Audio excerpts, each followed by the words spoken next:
Ah, les femmes et l'argent, bah voilà encore une vidéo qui va faire quelques milliers de vues parce que quand on parle d'expatriation, c'est un des sujets qui intéresse le plus, en particulier lorsqu'on parle d'expatriation en Asie du Sud-Est. Pour être franc, je n'aime pas trop aborder ce genre de sujet, ça fait un côté faire des vues, mais je sais que beaucoup de gens se posent la question, me posent parfois la question aussi dans les commentaires. Eh bien, je vais encore aborder cette question. La dernière vidéo de ce type était consacrée à une petite comparaison entre la situation des relations avec les femmes en Thaïlande et en Vietnam. Donc on a vu qu'il y avait des points communs, mais aussi un certain nombre de différences. Et d'une manière générale, je faisais plutôt ressortir les points positifs, tout en mentionnant aussi des côtés négatifs. Mais dans cette vidéo, je vais voir un aspect un peu plus compliqué. C'est le rapport que les femmes en Asie du Sud-Est ont avec l'argent, qui n'est pas du tout le même rapport que l'on peut avoir en Europe. Et c'est un aspect de différence culturelle qu'il ne faut pas négliger. Il y a beaucoup de personnes, beaucoup d'hommes, et parmi ces hommes, beaucoup de retraités qui souhaitent quitter la France, qui cherchent un pays d'expatriation. Et pour un certain nombre d'entre eux, trouver une femme est aussi un critère parce qu'ils n'arrivent pas à trouver une femme en France. Et c'est à ces personnes et uniquement à ces personnes que s'adresse cette vidéo, dans laquelle je vais les mettre en garde contre ces différences culturelles. Dès le début, avertissement, parce qu'on me reproche parfois de généraliser. Alors dans les commentaires, il y a souvent des gens qui ne regardent même pas la vidéo en entier. Parfois je pense que certains ne regardent même pas la vidéo, mais ils sont là juste pour critiquer. Là encore, je vais bien sûr généraliser, je vais parler de stéréotypes. Chaque personne est différente. Là, je veux dire les femmes, je veux dire les Thaïlandaises, les Vietnamiennes. Évidemment que ce n'est pas toutes les Thaïlandaises, toutes les Vietnamiennes. Je ne peux pas parler de chaque personne en particulier. Je l'ai déjà dit dans la précédente vidéo, mais manifestement certains ne sont pas arrivés au bout, donc je préfère le dire au début de la vidéo. Je le répéterai à la fin de la vidéo que je généralise et je m'en tiens à des stéréotypes. Je vais mentionner des situations dans lesquelles vous risquez d'arriver dans la majorité des cas si vous souhaitez vous mettre en ménage avec une Thaïlandaise ou une Vietnamienne. Alors pourquoi je parle des deux pays? Parce que le premier pays auquel on pense qui est très à la mode pour l'expatriation, notamment dans l'optique de trouver une femme pour sa vie, c'est la Thaïlande. Mais on commence aussi à s'intéresser à d'autres pays de la région, comme le Cambodge ou le Vietnam, parce que le coût de la vie augmente en Thaïlande avec le taux de change qui est défavorable, l'inflation, cette histoire aussi d'impôts maintenant, si on réside plus de 6 mois en Thaïlande, donc d'impôts en tout cas de déclaration de revenus qui va apporter pas mal de complications. Dans la précédente vidéo, moi aussi reproché parfois dans les commentaires d'insinuer ou de laisser entendre que toutes les Thaïlandaises étaient achetées ou toutes les Thaïlandaises étaient des prostituées. Absolument pas. C'est juste que la majorité des Occidentaux ou des Français qui sont avec des Thaïlandaises, la majorité, je répète, la majorité, ça veut dire pas tous, et bien la majorité d'entre eux, oui, sont avec des prostituées ou d'anciennes prostituées. D'ailleurs, pour ceux que j'aurais vexé, hein, je m'excuse, hein, c'est-à-dire pour ceux qui sont avec des Thaïlandaises qui n'ont jamais été des prostituées. Et là, récemment, j'ai trouvé sur YouTube un jeune YouTuber français, je pense, qui fait des shorts. Malheureusement, j'aime pas trop ce format, mais là, je suis tombé dessus et j'ai trouvé ça très intéressant. Il est avec une jeune Thaïlandaise qui parle français et bon, il ne montre pas les détails de leur relation, il n'essaye pas de faire le buzz et pourtant, ces shorts ont beaucoup de vues et ils sont très bien faits. Vous trouverez le lien dans la description. Ben, ça montre voilà, que sa copine qui parle bien français, voilà, qu'on peut avoir aussi des relations avec une Thaïlandaise sans avoir à se payer une prostituée. Donc je vous encourage, si vous voulez en savoir plus sur la Thaïlande, si vous en avez assez de voir toutes ces vidéos sur les prostituées, l'argent, etc. et que la culture thaïlandaise vous intéresse plus, et ils font ça sous une forme très humoristique. Donc voilà, allez voir ces vidéos, ça change un peu de ce qu'on peut voir dans les vidéos sur l'expatriation de la Thaïlande, y compris dans la vidéo que je vais faire maintenant. Aujourd'hui, je vais parler des relations donc avec une Thaïlandaise ou une Vietnamienne, avec des femmes. Alors je ne sais pas quel adjectif utiliser, la dernière fois on m'a un peu repris aussi dans les commentaires, et à juste titre, je disais des femmes normales entre guillemets, je ne sais pas comment dire, c'est-à-dire des femmes qui ne sont pas des prostituées. Donc je ne sais pas quoi, voilà, des femmes non prostituées, c'est-à-dire des femmes normales qui soit exercent une profession honnête, on va dire, hein, ou qui n'exercent pas de profession parce que leur famille est riche ou elles-mêmes sont riches. Vous pouvez en trouver aussi bien en Thaïlande ou au Vietnam. À mon avis, il est plus facile d'en trouver au Vietnam.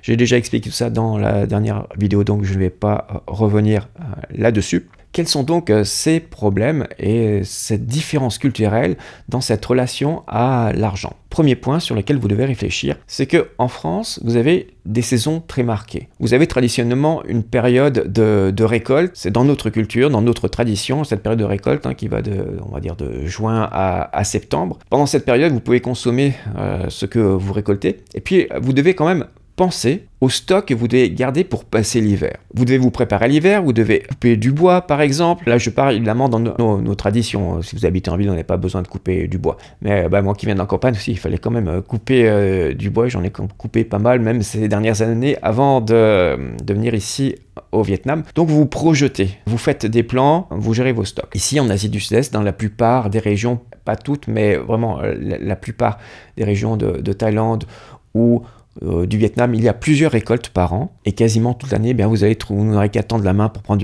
attraper une noix de coco. Bon, la noix de coco, il faut aller la chercher quand même. On va pouvoir attraper des bananes, des mangues, etc. Donc vous avez beaucoup moins ce besoin de prévoir pour l'hiver et vous pouvez vous permettre de vivre beaucoup plus dans le présent. Et c'est pour cela que dans ces pays, les gens ne voient pas leur vie comme nous sur une ligne du temps. Nous sommes ici dans le présent, devant nous il y a l'avenir, le futur et puis derrière nous il y a le passé. Eux, pas du tout, ils ne s'envisagent pas comme ça. Bien sûr, le passé et l'avenir, ça existe, mais eux, ils ne se considèrent pas sur cette ligne du temps, mais ils se considèrent au centre de cercles. Le premier cercle, le plus proche, ce sont les cercles des relations les plus intimes, donc la proche famille, puis après vous éloignez, la famille un peu plus éloignée, les amis, les connaissances. C'est comme ça qu'ils se voient au centre de ce cercle. Alors pourquoi je dis ça? Vous allez tout de suite comprendre. Je vais prendre un exemple que j'ai trouvé dans une vidéo d'un YouTuber français qui séjourne très souvent au Vietnam. Je vous encourage aussi de voir ces vidéos qui sont intéressantes. Il est plutôt dans les vidéos de voyage, c'est Monsieur Post. Il est dans une vidéo, il a interviewé une Française. Alors c'est inhabituel parce qu'en général c'est plutôt des hommes qui sont mariés avec des Asiatiques. Non, là c'était une Française mariée avec un Asiatique. Alors, je ne sais plus exactement où elle vivait, peut-être dans les hauts plateaux du centre, en tout cas dans des villages ethniques. Elle avait épousé un Vietnamien avec une origine ethnique. Et elle racontait qu'à chaque fois qu'il y avait une récolte, le village vendait sa récolte. Ils dépensaient tout et puis après il fallait attendre la prochaine récolte et c'était difficile. Alors que font les Vietnamiens par exemple dans ce cas-là?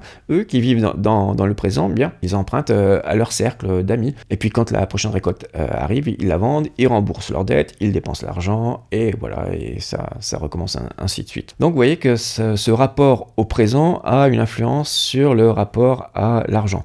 Il y a aussi un côté un peu anecdotique. Parfois quand je vois des vidéos sur la Thaïlande et qu'ils disent que les Thaïlandais conduisent mal, que les routes thaïlandaises sont dangereuses, alors c'est que ce sont des personnes qui sont jamais venues au Vietnam. C'est vraiment anecdotique, mais ça montre à quel point les Vietnamiens, de notre point de vue, complètement subjectif, vivent vraiment dans le présent. Lorsque vous devez tourner à gauche, même si vous engagez dans une grande avenue, vous arrêtez, vous regardez à gauche, à droite, et puis vous passez si vous pouvez. Non, les Vietnamiens, ils ne regardent pas, on a l'impression qu'ils ont des œillères comme ça, alors peut-être, je sais pas, ils ont un champ de vision meilleur que le nôtre. En tout cas, ils ne regardent pas, ils ne s'arrêtent même pas, et ils passent comme ça. Et puis ça marche, en fait, parce que, voilà, dans ce chaos, tout le monde les évite, comme ça. Ça marche pour eux, mais moi, je suis incapable de faire ça, parce que moi, je me projette toujours dans l'avenir, j'essaie de prévoir ce qui peut arriver, et je me dis, si je m'arrête pas, et que, voilà, il y a quelqu'un qui arrive trop vite, qui peut pas m'éviter, il va me renverser, donc je me pose ces questions, puis donc je m'arrête, et je me projette. Eux, non, ils se projettent pas, ils passent comme ça, et puis finalement, ça marche.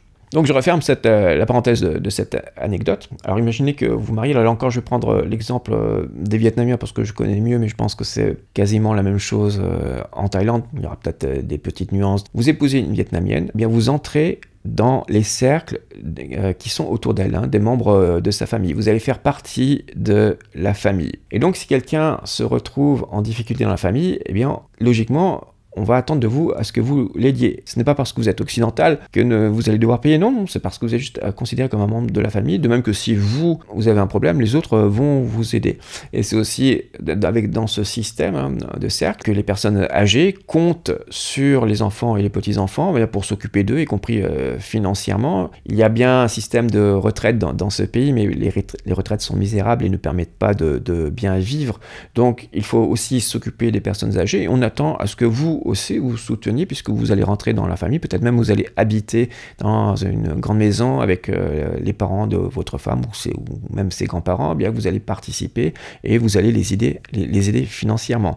Ça, c'est un aspect très important. Alors certains s'en offusquent, ils pensent qu'on les prend pour un distributeur de billets sur pattes. Oui, alors parfois c'est le cas, mais c'est là qu'il y a un problème. C'est que si la famille est plus riche que vous, bah là, non, normalement, vous n'aurez pas de problème et ils seront très contents de vous aider si vous en avez besoin. Mais là où ça devient problématique, c'est que si vous avez des bons revenus, par bon revenu, j'entends ici, dans un pays comme le Vietnam, c'est 1000, 1500, 2000 euros, bien vous allez vous retrouver au milieu de personnes qui travaillent dans une administration, dans une banque ou dans l'éducation, qui vont gagner entre 200 et 500 euros par mois. Et voilà, s'il y a un problème dans la famille, c'est pas forcément à eux qu'on va aller demander de l'aide, mais ça va être plutôt à vous. Imaginez, vous êtes avec une Vietnamienne, mais qui gagne 300 euros par mois, vous en gagnez 1500, vous n'allez pas partager 50-50 le loyer, comme de même, ce serait la même chose si vous étiez avec une Française, sauf que en France, il y aura sans doute moins d'écart de salaire entre les deux, mais ici, vraiment, les écarts seront énormes, donc forcément, vous allez payer plus. C'est vraiment quelque chose que les Occidentaux ici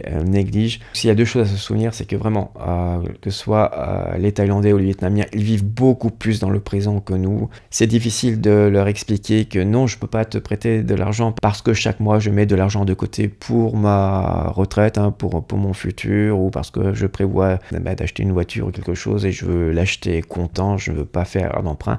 Non, ils ont envie de quelque chose maintenant, ils veulent acheter le dernier iPhone. Beaucoup, pas tous, mais beaucoup vont céder plus facilement à la tentation. Pour cela, ils vont emprunter à droite à gauche, puis dès qu'ils ont l'argent, ils vont rembourser. Alors si quelqu'un vous demande de lui prêter de l'argent, ne prêtez qu'à des personnes auxquelles vous faites entièrement confiance, premièrement, et pour lesquelles vous avez la certitude qu'elles seront un jour en mesure de vous rembourser. Même sans vouloir vous arnaquer ou vous voler, parfois ils peuvent céder à un désir d'achat impulsif et peut-être qu'ils pensent pouvoir vous rembourser, ils peuvent le penser sincèrement, mais voilà, ça ne sera pas forcément le cas, donc soyez prudent avec ça. Lorsque vous êtes marié, si c'est des membres de la famille, là oui, normalement il n'y a pas de problème. S'ils ont vraiment des difficultés, le remboursement pourrait prendre plus de temps. Mais dans les autres cas, méfiez-vous à qui vous prêtez de l'argent. Comme je te le disais au début de cette vidéo, là je parle évidemment de généralité, ce n'est pas toujours le cas. Moi je suis moi-même une exception, parfois on demande un peu plus de précision sur la relation avec ma compagne. En ce qui concerne, donc elle est vietnamienne, bon pour moi c'est plutôt une chance, pour elle pas vraiment, mais bon. Ses parents sont divorcés depuis très longtemps, sa mère a immigré dans un autre pays d'Asie où elle a plusieurs affaires, business. Donc en fait sa famille je ne la vois jamais, je crois que je l'ai même jamais vue.